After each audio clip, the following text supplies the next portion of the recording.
Hay mga kapangarap, nandito na naman po tayo sa bagong episode ng ating inaabangang teleserye guys. Ang nakaraan, sinabi niya na rin kay Doc RJ na si Moira ang pinaghihinalaan nilang suspect sa nangyari kay Doc RJ, at si Lynette naman may sasabihin sana si Doc Lindon sa kanya, pero pumasok si Doc Carlos at naudlot ang sasabihin nito.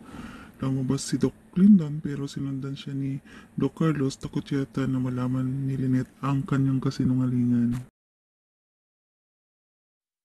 Sa Estreds, si Annalyn ang representative na ipadala sa bloodletting na inorganize ng NHA, pero nang malaman ni Annalyn na nandun din si Doc RJ, sinabi niya na iba na lang daw yung ipadala doon. Si Doc RJ nagsabi kay Moira na mag-volunteer daw siya sa bloodletting at nagpaalam ito, pero parang di kinatuwa ni Moira ang desisyon nito. At marami pa itong satsat pero wala siyang magawa kasi gusto pa din ni Doc RJ at di makasama si Moira kasi may pupunta din ito that day. Lalo pa daw at anak siya nito. Sa stress naman, pinapapunta ni Lola Susan niya si Annalyn.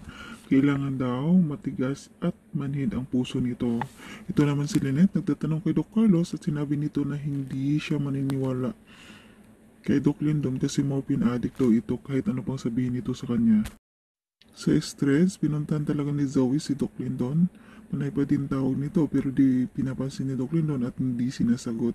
At sinalubong siya ni Aling Susan at paalisin sana siya nang biglang dumating si Doc Lindon at sinabihan siya na, ano ba Aling Susan, bakit mo...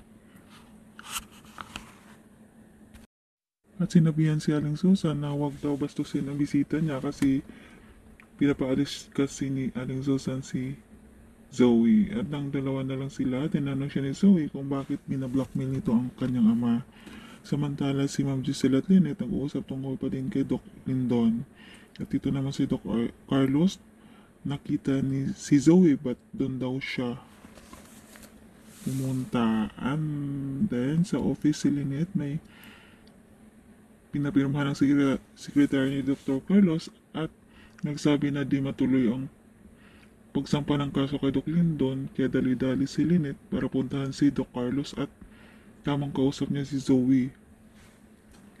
At mabuti na lang pagpasok nila Lynette at Giselle, hindi na nila narinig ang usapan ng dalawa pero gulat sila ba't nandun si Zoe sa opisina ni Doc Carlos.